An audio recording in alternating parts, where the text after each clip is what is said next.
Alrighty, welcome back everyone. We just talked about all the upset alerts as I see it. A lot of SEC teams that are going to be in a little bit of trouble. A couple going on the road. Texas inviting Kentucky in. A couple of tough games that could totally change the makeup of the playoff and the makeup of the SEC down the stretch of this season. But let's get into the Week 13 questions. There is a lot that I have on my plate, and I think the biggest one is, will this week give us the answers that we're looking for, or will it confuse us a little bit more? And I think this game is the best example of that. We should get answers from a number of different games this upcoming weekend. We are not guaranteed to get answers from just about any of them. So we'll start with that Ohio State-Indiana game. Let's say we get to 3:30 on Saturday and Indiana has lost by, let's say, 17. Does anyone know how the playoff committee is going to handle that? I tend to believe they would still put Indiana in. I can't say that with confidence. And then on the flip side of that, if Ohio State loses by 3, does anyone really understand how they're going to handle Ohio State going forward? I still think they would be in, but definitely something to watch, and one that could get a little bit interesting, and definitely we might just have to wait till Tuesday to get the full answer on that. So definitely something to watch there, and then we should be able to get answers in the Big 12. If I had to imagine, we should get answers. This is the game where we just outright will get an answer. One way or the other, we will know which one of these teams is in the driver's seat to get to Arlington, which one of these teams is probably out of the race, especially if Arizona State loses. BYU technically still has a path if they lose, but I'd be very surprised. So that should give us an idea of where everything sits. Now, the flip side of that is what happens if Colorado loses to Kansas? And then you have to figure out what happens there, and then Iowa State's back into the mix, and maybe Kansas State gets back into the mix. So a lot of different things that are still on the table for this upcoming weekend in the Big 12. So we should get answers. We should get at least one answer of, is Arizona State in it? Is BYU still in it? Which one of those teams is still in the race for to go to Arlington? Beyond that, we could have a lot of more confusion around it than we want, and it could get really interesting, especially with that Colorado game. If they lose, this thing gets interesting in a hurry, and the Big 12 might get a little bit nervous about their position in the CFP. But we'll obviously break that down in time. We'll see what happens there. The other question is, who needs to make a statement? There's so many teams around the country that are looking at this week and saying, this is a big-time opening for us. And I'll start with Colorado. I understand that Kansas game isn't necessarily the biggest game in the world. Even in their own conference, it's not the biggest game in the world. But Colorado has a chance to this week. If they win and Arizona State wins, they'll be sitting on the top of that conference they just joined alone. And it will be Deion Sanders in his second year at Colorado, alone at the top of a conference that everyone said, including myself, said that they had no chance to win. That would be incredible. Now, they do have to beat Kansas, which has been a very, very tough thing, but it'd be a huge moment in program history and absolutely would show that whatever Deion did, whether or not you agreed with it or not, it's working. So it's really, really impressive, and I think this week could be just kind of a stamp on all of the stuff they've done throughout the year. Boise State's another one. They're only playing Wyoming this week, so it's not necessarily a huge game by any chance, but they have been slipping the last couple of weeks, at least in my eyes, maybe not so much in the rankings eyes, but at the end of the day, I do think getting a dominating win could get them right back on track. I think getting a huge win by, let's say, 30 points, they just dominate Wyoming from start to finish, I think that could bump them back up, give them a little bit more confidence as they head to the back half of their schedule, or the back end of their schedule, because I do think that Mountain West Championship, either against Colorado State or UNLV, could be a lot tougher than they're giving it credit for right now. So I think they got to get back on the right track. I think this week would be a huge a huge chance to do that.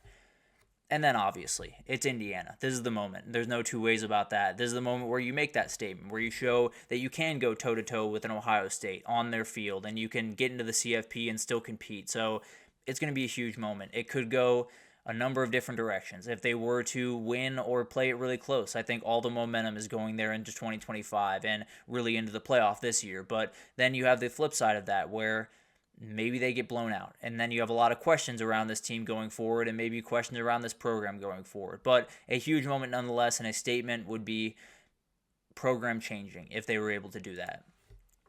And then the under-the-radar game of the week. There's a lot of really fun games that don't necessarily have that CFP implications that a lot of people love to see, but really, really fun games nonetheless. We'll start with Wisconsin-Nebraska.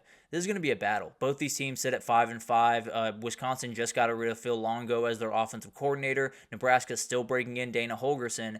It's going to be really interesting to see how these two teams attack each other and how the defenses kind of handle all the differences that are likely coming from this game offensively. And then Pitt Louisville, this kind of the who's still fighting bowl in the ACC, because both these teams were knocked out of the question or out of contention for the ACC this past weekend. Who's ready to get back up and who's ready to get rolling down the stretch of this year, because there's a couple of big time games down the stretch and a lot of momentum that can be built as you go into 2025 for both these programs. A loss on Saturday would put you in a very weird place, no doubt about that. USC UCLA is my answer. You got a rivalry game. You got two teams kind of heading in different directions in the back half of this season. UCLA kind of starting to ascend. USC starting to dip down. UCLA still trying to get to a bowl game. If they win this one, they'll only have Fresno State left, and they can get that win. They can go to 6-6 in the first year of Deshaun Foster. That'd be a huge win, no doubt about that. USC trying to build off what they got against Nebraska last week, although it was a little bit sketchy at the end. They were able to get the win, and they were able to move forward, and you just want to get momentum as you head into 2025 at this point. They already got some momentum on the recruiting trail. If they can keep it going on the field, they'll feel really good about 2025. Then we got to get to the group of five, a little bit more under the radar as well, but the group of five games of the week, Ohio-Toledo is going to be really fun in the MAC, and it's going on tonight, so definitely tune in for that one. But Ohio sitting atop the conference in the nightmare that is 5-1 in the MAC. Toledo's 4-2 and still trying to make that late run, a really good team. Tucker Gleason, a very talented quarterback for them. There's kind of differing styles in a lot of ways. Toledo is going to throw the ball around a lot. They don't necessarily have that running quarterback that Ohio has in Parker Navarro, so it's going to be a very fun battle back and forth, kind of a battle of styles, and maybe it just comes down to who can hit more plays. Toledo, can you hit more plays through the air, or Ohio more plays on the ground? It'll be really, really fun to watch there. UNLV San Jose State is a huge one. This is one that could just decide the Mountain West Championship, because UNLV is still trying their hardest to get into there, and we'll talk about a game that could help them out right after this. But San Jose State showed last week that they are a very tough matchup for just about anyone, and they could be a good matchup defensively for UNLV. This will be a really fun game. We will break it down tomorrow a little bit more detail, but this one's going to be really fun, and I think going to be a battle to the end. And then Colorado State, Fresno State. That is going to be a huge game for that game we just talked about. If UNLV were to win and Colorado State were to lose, that's the one that UNLV would find their way back into that championship game, possibly get a rematch with Boise State, and they'd very much want to ruin that season. But Colorado State's rolling right along right now. They are undefeated in that conference. They are right up there with Boise State, and they are not favored in this game. So we'll talk about this one a little bit later in the week as well, but that's an absolutely huge one, and one that could just decide who goes to that Mountain West Championship and who's sitting at home. Then we got to talk about the Heisman race as we get into the back half of the season. It's thinned out. We know pretty much who's going to really have a shot to win it. It's pretty much those two guys at the top as far as I'm concerned, but there's still some guys that have plenty to play for, and we'll talk about Cam Ward. Cam Ward has kind of been left behind in the Heisman conversation lately, at least from my point of view. He lost that game to Georgia Tech, even though he was not the reason that they lost. He did lose that game to Georgia Tech, and then went on a bye, and a lot of people's attention went different places, including mine to a certain respect. I'm not necessarily saying I'm immune to this, but definitely was something that I noticed throughout the last couple of weeks. He could come in, just totally tear Wake to pieces and get right back in that conversation and maybe just punch his ticket to NYC, honestly. Travis Hunter, no doubt about that. He has a chance to seal it this week, at least in my mind. If he were to go out there and have a Utah-type performance against Kansas, maybe even a little bit better than that, at least I would like to see a little bit better than that, but at the end of the day, if he does that, it's going to be really hard for anyone else to catch up, anyone else to even come close, if I'm being totally honest. So, it's going to be a battle one way or the other, and Travis Hunter is one of those guys that I think he can close the book on this race on Saturday. Then we'll talk about Curtis Rourke. He is very unlikely to win the award. I feel pretty confident in that. I don't think he's out of the realm of possibility for him to get an invite to NYC. I think he has an opening here where if he were to go out, win a game in Columbus, in the Horseshoe, and play really well doing it, I think he might just get that invite. I think he's on the outside looking in right now. I think that could change in a hurry on Saturday. And then we got to talk about individual matchups, and we'll stay in that game, actually.